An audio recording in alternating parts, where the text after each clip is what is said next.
अस्सलाम वालेकुम। आज का जो क्वेश्चन है वो मैंने आपके कमेंट से लिया है। बहुत ज़्यादा कमेंट्स होते हैं, हर कमेंट का फर्दन रिप्लाई करना बहुत डिफिकल्ट काम है और मैंने सोचा इसके ऊपर एक वीडियो बन जाए कि आपको MPPT चार्ज कंट्रोलर कब परचेज करना चाहिए, कैसे सिस्टम के साथ आपको MPPT चार्ज कंट्रोलर चलाना चाहिए और कैसे सिस्टम के साथ आपके पैसे बच सकते हैं, आप PWM चार्ज कंट्रोलर ही यूज़ कर सकते हैं। ये बहुत इंपॉर्टेंट क्वेश्चन है, खास तौर पे उन लोगों के लिए जिनकी फैमिली छोटी है, वो ज़्यादा बजट नहीं खर्च कर सकते, उन्होंने ज़्यादा खर्चा भी नहीं करना, उन्होंने लोड भी कम चलाना है। उनके लिए ये बहुत ही इंपॉर्टेंट चीज़ है कि उनका कम पैसों में काम चल जाए और काम भी उनका ऐसे चले जैसे कि MPPT चार्ज कंट्रोलर की परफॉर्मेंस होती है उसी की इक्वल वो परफॉर्मेंस हासिल कर सकें। इसके लिए आपको ये डिसीजन लेना पड़ता है कि मैंने MPPT चार्ज कंट्रोलर परचेज करना है या मेरा काम PWM चार्ज कंट्रोलर से, जो कि सस्ता मिल जाता है, उसी से काम चल पड़ेगा, जो कि 3000 से लेकर 5-6 हजार का मिल जाता है।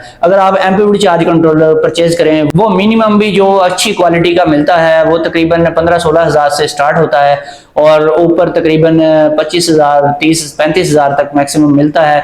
तो इतने ज़्यादा पैसे अब चार्ज कंट्रोलर के ऊपर आप लगाएं, वो बजट भी इतना नहीं होता कि हर कोई वो चार्ज कंट्रोलर अच्छे से अच्छा परचेज कर सके। अगर आपका काम कम पैसों में चल सकता है और आपकी फैमिली भी छोटी है तो आपको PWM चार्ज कंट्रोलर लाजमी यूज़ करना चाहिए। अब सवाल ये पैदा होता है कि PWM चार्ज कंट्रोलर हमें किन किन केसेस में यूज़ करना चाहिए और कहां पर हमें नहीं लगाना चाहिए। इस सवाल का जवाब तलाश करने के लिए आपको सबसे पहले PWM चार्ज कंट्रोलर की वर्किंग के बारे में जानना होगा कि आपका PWM चार्ज कंट्रोलर और MPPT चार्ज कंट्रोलर किस तरह से वर्किंग करता है। PWM चार्ज कंट्रोलर जो होता है उसका जस्ट यही काम होता है कि उसने आपकी बैटरी को कट ऑफ करवाना है उस टाइम पे जब उसके वोल्टेज जो है, टर्मिनल वोल्टेज इंक्रीज हो जाएं, एक खास लेवल पे पहुंच जाएं, जो लेवल आपने उसके अंदर सेट कर देना है। बिलफर्ज सिंगल बैटरी वाला अगर आप यूज कर रहे हैं तो आप उसके लिए 13.8 भी सेट कर सकते हैं। उसके लिए अगर ट्यूबलर बैटरी है तो फिर आप 14.6 वोल्ट भी सेट कर सकते हैं। तो जब ये लेवल अचीव हो जाए तो उसने उसको कट ऑफ करवाना है, इसके अलावा उसका कोई दूसरा काम नहीं है। और जो आपका MPPT चार्ज कंट्रोलर होता है उसने क्या करना होता है, अगर यहाँ पर मैं थोड़ी सी करेक्शन कर दूं कि MPPT चार्ज कंट्रोलर पाकिस्तान में क्या दुनिया में जो भी अवेलेबल हैं, जो यूज़ हो रहे हैं, वो मैंने आज तक मेरी नज़रों में कोई ऐसा MPPT चार्ज कंट्रोलर नहीं गुजरा जो ट्रू MPPT हो। जितने भी पाकिस्तान में या चाइना से जो आ रहे हैं, ये अवेलेबिलिटी इनकी है, इनमें सिर्फ और सिर्फ सेमी MPPT चार्ज कंट्रोलर ही पाया जाता है। यानी कि अगर आप 15-20 हजार से लेकर 30-35 हजार तक भी खर्चा करते हैं तो आपको ट्रू MPPT चार्ज कंट्रोलर नहीं मिलेगा।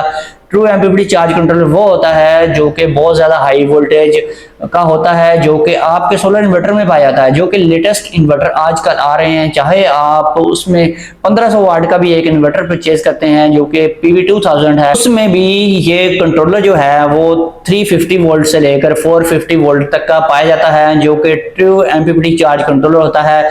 उसकी जो परफॉर्मेंस होती है वो आपको किसी भी चार्ज कंट्रोलर में नहीं मिलती। जो भी एक सिंगल चार्ज कंट्रोलर होता है उसके अंदर वो परफॉर्मेंस नहीं मिलती जो आप किसी सोलर इन्वर्टर के अंदर पाए जाने वाले MPPT चार्ज कंट्रोलर में देखते हैं। क्योंकि जिनकी फैमिली छोटी होती है, उनके पास बजट भी कम होता है और उन्होंने मैक्सिमम 2-4 पंखे ही चलाने होते हैं या एक आध फ्रिज चलानी होती है, और वो लोग ज्यादातर एक सिंपल UPS यूज कर रहे होते हैं। उसके साथ वो सोलर इन्वर्टर जब लगवाएंगे तो उनका जो पहले वाला UPS है वो उनका जाया जाएगा, बहुत कम कीमत में उनका सेल होगा, वो पैसे उनके किसी काम नहीं लगेंगे, किसी खाते नहीं लगेंगे। वो फिर क्या करते हैं, 50-60 हजार का एक इन्वर्टर तो परचेज नहीं कर सकते, वो एक अदर चार्ज कंट्रोलर परचेज कर लेते हैं। अब उनके लिए ऑप्शन है इसमें PWM चार्ज कंट्रोलर का और MPPT चार्ज कंट्रोलर का। PWM चार्ज कंट्रोलर जस्ट क्या करता है, जितने वोल्टेज सोलर पैनल से आ रहे हैं उनको कन्वर्ट कर देता है सारे के सारे बैटरी के अंदर।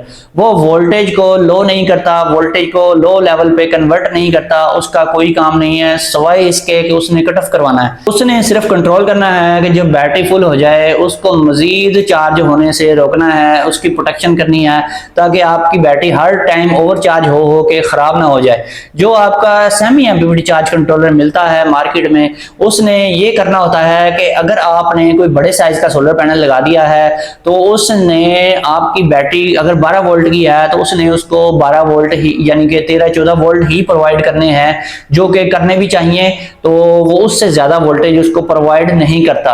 अगर ज्यादा वोल्टेज प्रोवाइड करेगा तो फिर क्या होगा, अगर आप पीडब्ल्यूएम चार्ज कंट्रोलर के साथ बड़े साइज का 300, 400 या 500 वाट वाला सोलर पैनल अटैच कर दें तो फिर क्या होता है, इसमें नुकसान तभी होता है जब हाई वोल्टेज का कोई भी आप सोलर पैनल बैटरी के साथ अटैच करते हैं। इसमें कई किस्म के नुकसान होते हैं। सबसे पहला नुकसान तो ये है कि आपने जो सोलर पैनल लगाया हुआ है उसके ऊपर बहुत ज्यादा लोड आ जाता है, वो अपनी कैपेसिटी से भी ज्यादा काम कर रहा होता है, इसलिए उसकी लाइफ जल्दी खत्म होती है, बहुत जल्दी डेड होता है, वो बहुत जल्दी डैमेज हो जाता है और आपको अपनी पूरी लाइफ नहीं दे पाता। दूसरी बात यह है कि आपने जब भी बड़े साइज का पैनल लगाना है तो आपने एमपीपीटी चार्ज कंट्रोलर लगाना है जो कि लो वोल्टेज के ऊपर उसको कन्वर्ट करे। जो आपने आगे सिंगल बैटरी या डबल बैटरी लगाई हुई है उसके हिसाब से वोल्टेज पूरे करके चार्जिंग करवाए। ये सिर्फ सेमी एमपीपीटी या ट्रू एमपीपीटी के अंदर ये फैसिलिटी पाई जाती है कि उसने बैटरी जो वोल्टेज हैं उनको ट्रेस करना है, उसके मुताबिक उसने वोल्टेज लेवल को लेकर आना है। अब इसमें जो बचत वाली बात है वो ये है कि अगर आप बचत करना चाहते हैं तो आपको क्या करना चाहिए, एक छोटा 3-4 हज़ार का जो पीडब्ल्यूएम चार्ज कंट्रोलर है उसमें भी अगर अच्छे वाला लेंगे तो 5 से 6 हज़ार आपका लग जाएगा। और बेहतर यह है कि अगर आप ज्यादा पैनल लगाना चाहते हैं तो 50 या 60 एम्पेयर वाला पीडब्ल्यूएम चार्ज कंट्रोलर यूज करें। उसके साथ जो पैनल आपने अटैच करने हैं वो आपने पैरेलल में लगाने हैं। पैरेलल में सबसे बड़ी जो प्रॉब्लम होती है वो यही होती है कि जो आपकी केबलिंग होती है, जो करंट लेकर नीचे आती हैं केबल्स, वो आप जब ज्यादा पैनल लगाते हैं तो वो काम नहीं करती। अगर उनकी कैपेसिटी 10 या 20 एम्पेयर की है और आप उसके साथ 40 एम्पेयर के पैनल लगा देते हैं तो फिर पूरा करंट नहीं आता, पूरा रिजल्ट नहीं मिलता। फिर जो आपका टेक्नीशियन है वो उसको उठा के बाहर मारता है, वो कहता है एमपीपीटी चार्ज कंट्रोलर लगाएं मसला हल हो जाएगा। नहीं, मसला आपका पीडब्ल्यूएम चार्ज कंट्रोलर से भी हल हो सकता है अगर आप मोटी केबल यूज करें जो कि पूरे एम्पेयर्स नीचे लेकर आए और उसका डिस्टेंस भी कम से कम रखें ताकि आपको मैक्सिमम एम्पेयर्स मिल जाएं। इसमें आपकी पैसों की बचत तब हो सकती है जब आप एक अगर सिंगल बैटरी यूज कर रहे हैं उसके साथ आप छोटे पैनल यूज करें जो कि 20 वोल्ट का एक पैनल होता है या 18 या 22-23 मैक्सिमम वोल्टेज का पैनल होता है। वो सिंगल बैटरी को चार्ज करवाने के लिए बहुत जबरदस्त है। अगर आप सिंगल बैटरी यूज कर रहे हैं उसके साथ आप बड़ा 250, 300 वाट या 500 वाट वाला पैनल लगा देंगे तो वो खराब होगा। ना सिर्फ वो खराब होगा बल्कि आपकी जो बैटरी है वो भी ओवर चार्ज होगी, वो भी सही तरीके से चार्ज भी नहीं होगी और हाई वोल्टेज की वजह से वो खराब भी होगी। हाई वोल्टेज की वजह से बैटरी बहुत जल्दी डैमेज होती है, आपकी बैटरी 6 मंथ से पहले भी डैमेज हो सकती है। इसलिए कोशिश करें कि अगर आप पीडब्ल्यूएम चार्ज कंट्रोलर जो कि सस्ता पड़ता है आपको वो यूज करना चाहते हैं तो सिंगल बैटरी के साथ आप 150 वाट से लेकर 200 वाट का जो पैनल होता है जिसके ऊपर VOC वोल्टेज लिखे होते हैं तकरीबन 18 से 20, 22, 23 तक मैक्सिमम होते हैं, उससे बड़े हाई वोल्टेज वाला आप सोलर पैनल हरगिज ना यूज करें। सिमिलरली अगर आपका 24 वोल्ट वाला सिस्टम है, अगर आपने 2 बैटरियां लगाई हुई हैं तो फिर आपने 250 वाट का एक सोलर पैनल आता है जिसके ऊपर 30, 32 या फिर मैक्सिमम 35, 36 वोल्ट लिखे होते हैं, वो आप यूज कर सकते हैं उन 2 बैटरियों को चार्ज करवाने के लिए।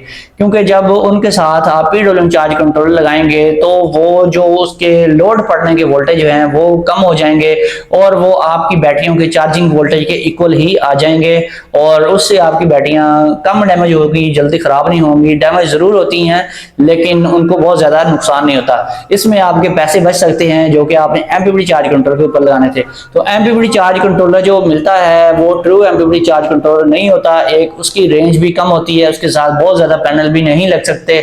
इसलिए एमपीपीटी चार्ज कंट्रोलर के ऊपर अगर आप 20-25 हज़ार का बजट लगा रहे हैं तो कोई ये अकलमंदी वाली बात नहीं है, क्योंकि इसमें थोड़े से पैसे और ऐड करके आप एक अच्छा सोलर इन्वर्टर भी परचेज कर सकते हैं।